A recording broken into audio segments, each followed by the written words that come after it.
Sweet, we're live. All right, we are live.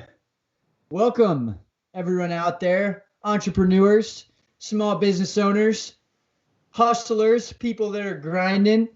You are tuned in to Fill in the Blank on the non-corporate network. Dustin, you want to tell them about what Fill in the Blank is? Fill in the blank, pretty simple. The business version of First Take.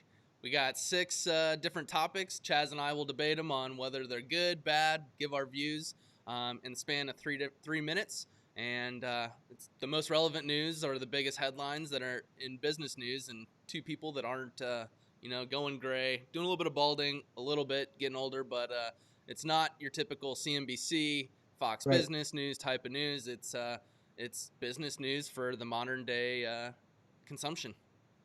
Yeah, I know, and this is the non-corporate network. So if you are an entrepreneur, if you are somebody that is out there making moves, then that is you're in the right place. Yeah, so I'm excited. We got some pretty exciting stories to talk about today. But yeah, we do we have anything else we want to say before we dive into it?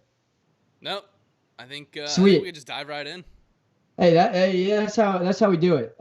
Let's just jump into it. First story: Facebook just acquired Giphy for $400 million. This was earlier this week, reported by The Verge, and this is crazy. I mean, Facebook is kind of throwing around $400 million like it's $20. They've obviously acquired quite a few businesses. If you guys aren't familiar, Facebook already owns Instagram, WhatsApp, Oculus, just to name a few. And so, yeah, what do you think about that? Oh, WhatsApp is another one. What do you think about this acquisition, Dustin? I mean, it's they're a social media company that's all forms of communication, and this is just another step to bringing in another form of communication into their umbrella.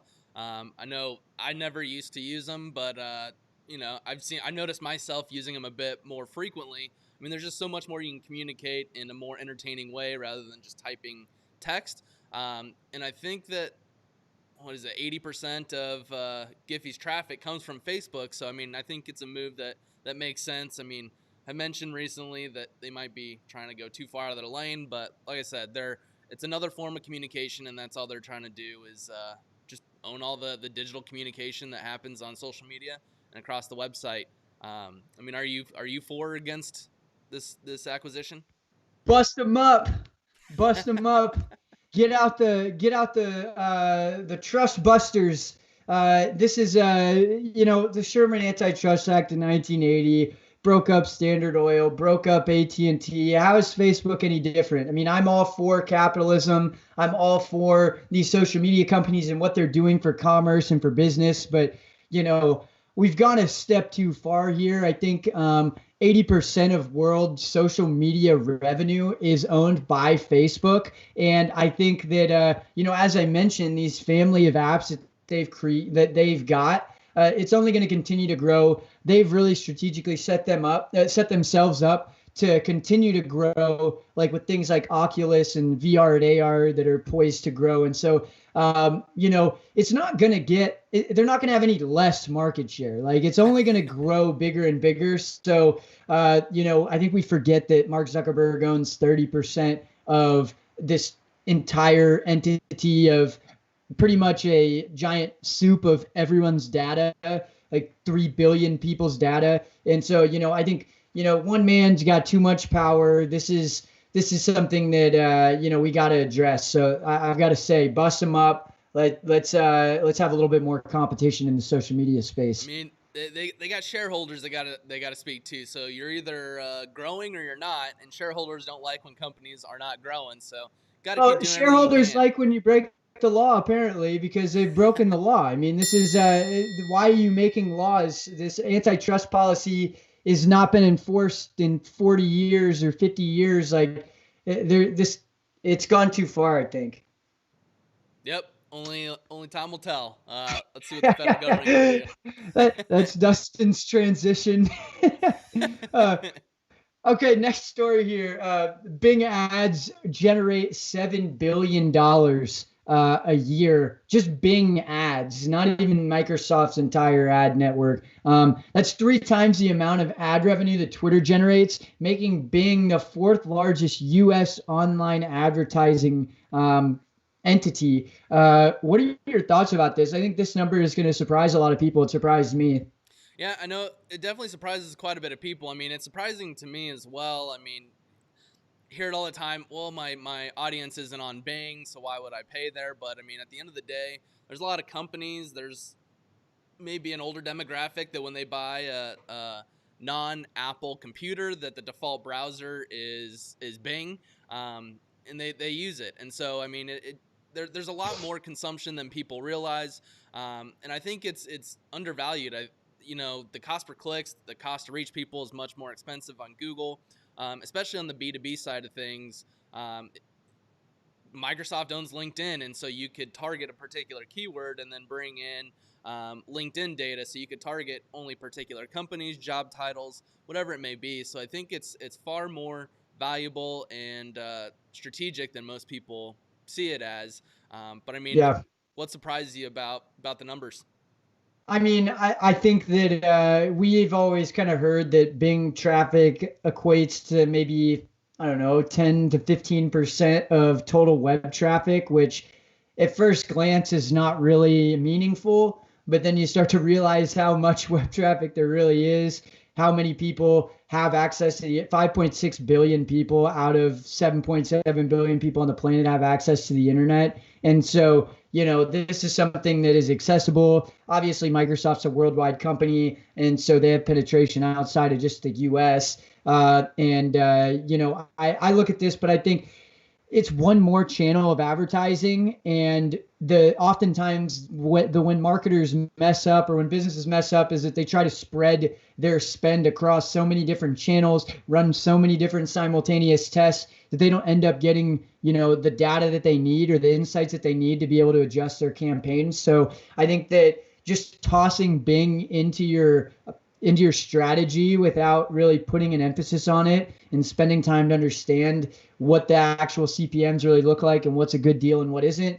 I think those are things that need to be considered before going, oh, $7 billion, cool. Let me throw my budget at it.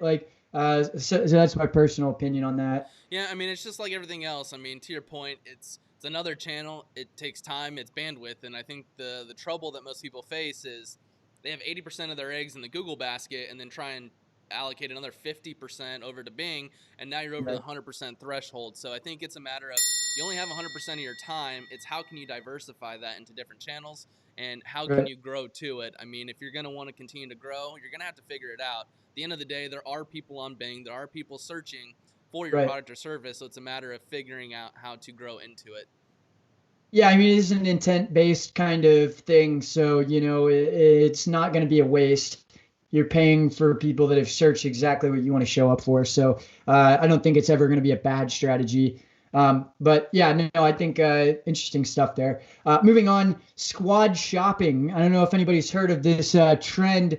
It sounds terrible to me, but to a lot of women specifically, this is natural. Squad shopping, essentially, people are getting on Zoom calls and doing e-commerce like shopping sprees together, where they're sharing each other's screens and influencing the sales of their friends and what they're buying, and sharing these different, oh, I found a sale on this website, or I found a sale on that website. And so it's definitely helping to increase commerce as it relates to the digital side of things. What are your thoughts in terms of shopping and this trend, and how it can kind of affect, the state of retail currently? Because it seems like it's already caught on in China, and we're kind of the next place to be doing it. Yeah, I've seen headlines come from China on something like this, but I think it's a retailer's dream.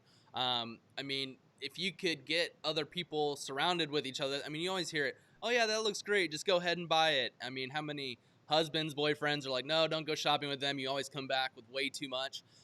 So I think that there's something to be said here, where if a retailer can figure out how to incentivize bigger groups, they're just going to see more revenue coming in. And I mean, we've already discussed it quite a bit. There's a growing trend on e-commerce and online shopping. I mean, you have less overhead, you don't have rent space and all of that. So I think it could be something that's huge. And I think where there's a lot of white space is figuring out how to bring bigger groups together. I mean, at the other side of it, I mean, you could have virtual shopping assistants that kind of help someone shop as well if they don't have Yep. friends or family. But anyone that can bounce any other ideas on, nah, I don't think that looks good, but we have this. Oh, wow, I Right. didn't even see that. I mean, I think it's a way Right. that you can increase average order values. You can keep people coming back because it's some type of experience. And so I think in the way that we're trending in terms of online shopping, I think don't look at it as a fad. Figure out how to attack it, and I think there'll be a lot of success seen there. You know, the history rewards the bold, and I am waiting for the business in retail to come out and say we're closing all the stores and we're just going e-commerce. That's it. I think we've seen it with like Volkswagen came out and was like, we're not going to make another gas powered car after the year 2020. And it was a domino effect of all these other car manufacturers going, oh, yeah, we're going to fall in line behind them. But I think that when it comes to this retail game, there's some no man's land between what it looks like to go into a shop or a store and actually buy and be able to try it on, feel it, and the experience of online shopping where it's a two-dimensional kind of, I see the picture and hopefully it fits, hopefully it's the right kind of material, but history rewards the bold. I'm challenging any retailer out there who is going to close their stores, go all in on online, and pour money into it. I think that company is going to, be rewarded with PR. They're going to be rewarded with e-commerce sales, and they're going to stick around for a long time. Couldn't agree more, and that's it's almost like you kind of know what the agenda is in terms of topics, because that kind of leads us to our next topic with JCPenney's. They went to court for bankruptcy. Oh gosh. They what is it, $4.9 billion worth of debt. They basically have a Yeah. 2-month plan on how they're going to reverse this trend. Otherwise, they need to close up shop. So I mean, could this virtual shopping, creating virtual shopping groups, maybe be the answer to getting them out of debt and a thing again? On the other side, Yeah. I mean, they're over 100, 110 years old, 115 years old. If they That's don't figure out how to crazy. change, is this going to be a domino effect in big box retailers that they're going to be dissolved? Yeah, well, in the store within a store too, it's like not only a JC Penney going out, we talked about this a couple of weeks ago, but there's stores within there. You've got all these different makeup vendors that drive most of their revenue. You've got like Sephora and companies that are signing deals to be inside of the stores. And so you're putting more than just JC Penney out of business here. But I would be willing to venture and say that if the government had to decide between who they're going to bail out, Boeing or J.C. Penney, my money's on Boeing. My money is not on like the discount retailer. So as much as my mom is probably so disappointed in what's happening with J.C. Penney, I think we're going to see a lot more of J.C. Penney clothing on the racks and Marshalls and TJ Maxx. And I mean, I know you mentioned, tell them about the retail or tell them about the commercial real estate side of the Yeah, I equation. mean, I saw recently that they're looking at doing REITs, so doing real estate investment. I mean, they have a ton of locations, a lot of commercial real estate, but I mean, as we've mentioned on previous episodes, is the commercial real estate industry, going to be a Yeah. downfall with working remote increasing? So it's like, are they going to go from one burning building jumping to another burning building, or are they, going to figure out It's how to? slightly less there's less flames. There's one hose putting that fire out. No, I think it's going to be tricky, and $4.9 billion of debt that's a lot of $10 graphic tees that they got to sell to get them back. So I think that I would say be more bullish on the e-commerce side, but I don't really think they're in a position to be spending money in much of anywhere. So, I think all that they can hope for is maybe an acquisition, although they're pretty much the big companies. So I don't know who would want to be acquiring them with the backwards financials they're dealing with right now. Yeah, and I'm sure there's so much conversation going on at the executive level. I mean, something like this, it's a huge iconic brand. I mean, how many Christmas catalogs have you Yep. read through? whenever you were a kid, I love getting those, just looking through them. But I mean, those might come to an end. But this is where true innovation comes in, and this will be a Right. true test for the executive or the C-suite level people there. Well, And I think this is a very big entrepreneurial lesson for all of us that are listening and following this story is when you're the department store and you're trying to sell everything to everyone, then your customer base is not going to reward you by being loyal, especially when it's a low cost good. So, focus on niches, focus on winning in specific categories and with specific demographics because yeah, when you sell to everyone, then no one feels very attached to your brand, and that's why you see the bottom falling out of a company like JCPenney. yep, there's riches in the niches. So we'll see if they Amen can to innovate that. and figure it out. On to our next topic, DraftKings. So they saw about a 30% increase in net revenue come in as they saw a huge decrease in sports betting. But where this increase comes from is esports. I think it's a huge growing trend. I think it's blowing up, and I really think that one day, there's going to be a bigger fan base of esports than basketball, football, baseball, all the Right. traditional sports. It hurts me to say that, but I think that that's probably how it's going to trend. I mean, I see a Yeah. lot of friends, kids, and family and all that, where younger kids are just more into YouTube, their iPad, Right. than getting on the soccer field. It's crazy. Mom, why didn't you let me play more video games growing up? Oh my gosh. Come on. It's a growing industry and there's no doubt about it. And I mean, watching DraftKings stock rise 42% while this is all going on when sports are their main source of income and all sports are pretty much done. I think it's crazy. And the other cool thing, I'm a big UFC watcher and, I'm watching the prelims for not even a headlining card, and they got 30,000, 50,000, 100,000 people watching these fights where otherwise there would not be much of anybody watching the fights. And so I think that it's absolutely insane to see the rise of attention just because people are fishing for something. So I'd venture to say if you're an athlete or you have a personal brand or something like that, like there are ways for you to still be being competitive, whether it's via esports. We've seen a lot of basketball players there. I mean, you could be flipping a coin and heads or tails, and it'd be entertaining right now. So get innovative if you're out there and you have a personal brand. People want to spend money and they want to be entertained. And so in this story specifically, we're seeing that the numbers are rising for betting. So, I mean, do you think that with sports being down and more people watching other things, are people going to realize that, hey, there's a lot more out there than having to tune into football once a week? I mean, with esports, you could Yeah, essentially stream that 24/7, so you can get a lot more. You can watch a lot more than you can with traditional sports. There's only so many hours in the day that you can play yeah. baseball or football or whatever it may be. But with esports, I mean, you could essentially do it all day and night.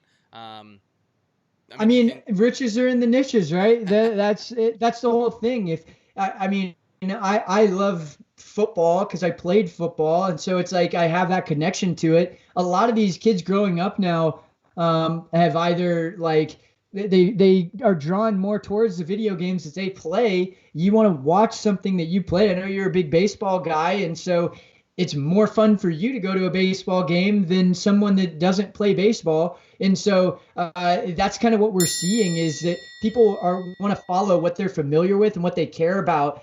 And that's becoming a much wider berth now, I think, in terms of the accessibility to these other layers of entertainment that are out there.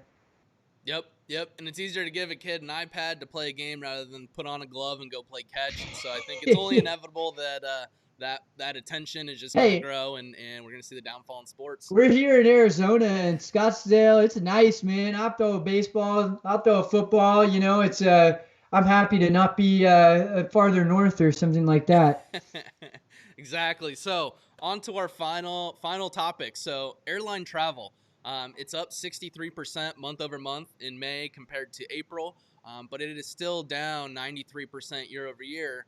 So I mean, things are trending in the positive direction, but still very, very far from where things used to be. Right. I'm seeing so many ads around cheap travel. I mean, I saw an ad that can fly from Phoenix to Colorado round trip for like $40. Granted, it's Frontier. They'll charge you Yeah. $300 to take your luggage, but still. Yeah. I mean, what do you think that the comeback in airline travel is going to come back quickly, or do you think it's going to take Stop a while? branding it that way. Stop it. Marketers, CMOs, stop branding it that way. If you're branding it as like, hey, this is dirt cheap to fly, then that makes people think that they're just automatically going to get sick and that the risk is so high that these numbers are have to be $20 to fly across the country. It's like you're not taking that big of a risk. I would say that stop focusing on how cheap it is. I mean, it can be a more competitive price than it was before everything started happening, but it's just like if I put a $10 price tag on Ralph Lauren, it loses the allure of being a luxury product, right? It's like people are expecting to pay a certain amount for something, and they think that something is wrong if it's that low. And so I would say if you're a CMO, like start branding it as like, look what we're doing to clean the airplanes. Like we're changing all the cabin air filters every time we fly. We're pressure washing the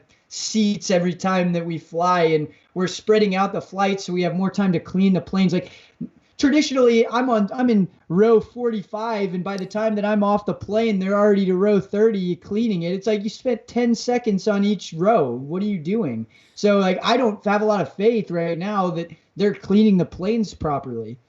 Usually I completely disagree with you, but on this one, I, I I love where you're at. I mean, at the end of the day, Boom. people are worried about their finances, but they're more worried about their health. So it really goes to, as a business, you should really be speaking to your audience's pain points. And sure, the financial aspect is one side, but the health side, people are more concerned about that. So, to your point, seeing a lot more ads about how cheap it is to fly. So all you're telling me is, cool, it's going to cost me $40 to get coronavirus. That's sweet. Show me how I'm Yeah. not going to get it, and then you could actually probably increase the prices and help your margins out a bit Or more. So I mean, remind it just people comes of down the to, fact that their parents or grandparents are across the country and they need to go see them and they haven't seen them, and they just they did lose out on all of their plans for the year already. It's like, let's get some marketing dollars behind things like that, like as opposed to, hey, this is just dirt cheap right now. That's not gonna, like, you can hit somebody's pain point, kick them in the gut with like, hey, you didn't get to go to that wedding in Florida, or hey, like we just pressure washed the plane and sanitized it, like, and we're showing you what we're doing. Like those are things that are going to get me off of my butt to go travel again for sure. yep, be smart with the marketing and how you're communicating. It's really having empathy for your audience and figuring out what it what 100%. it's going to take to get them to say, yeah, I want to go. I trust you. I trust that I'm going to have a good experience. I trust that I'm Right. not going to get sick. That's what's going to get more tickets sold. Well said, man. Well said. And thank you guys for being here. And thank you to Avantage for sponsoring the episode today. You guys are awesome. Avantage.com. You've heard us talk a little bit about it, but if you're a small business, you're an entrepreneur, you have excess capacity. There's things that you could be filling your time with. Use it as a trade of services. I know we're not sitting on piles of cash right now. Avantage is a way for you to trade your business and services for credit that you can use to purchase other businesses and services. And there's over 1,000 different businesses on Avantage just in the Phoenix area. It's a great place to go, especially around this time. Dustin, do you have anything you want to add to that? You got extra time. Be smart. Use it. Trade with other people that have extra time. It's just the right thing to do. Advantage. And thank you for watching Fill in the Blank. You've been tuned into the Non-Corporate Network. My name's Chaz Vandemotter. Dustin Trout. And we will be back on Friday with some more crazy stories for you guys. Hopefully you guys are enjoying this. Reach out if you got questions, if you have things you want us to talk about, if you come across a crazy story and you want to hear our take on it, send it in. You can find us across the web. Dustin, can you rattle off a few like URLs and places where they can interact with us? I mean, you can see all the shows that are going to be upcoming. ncnbroadcast.com. Should know this, but what are our handles? Maybe we should throw that up on post production Yeah, once. yeah. Non-corporate network, fill in the blank. We'll start putting them on here. But thank you guys for watching, and yeah, we'll be back soon. And have a great rest of your Wednesday. Have a great rest of your week.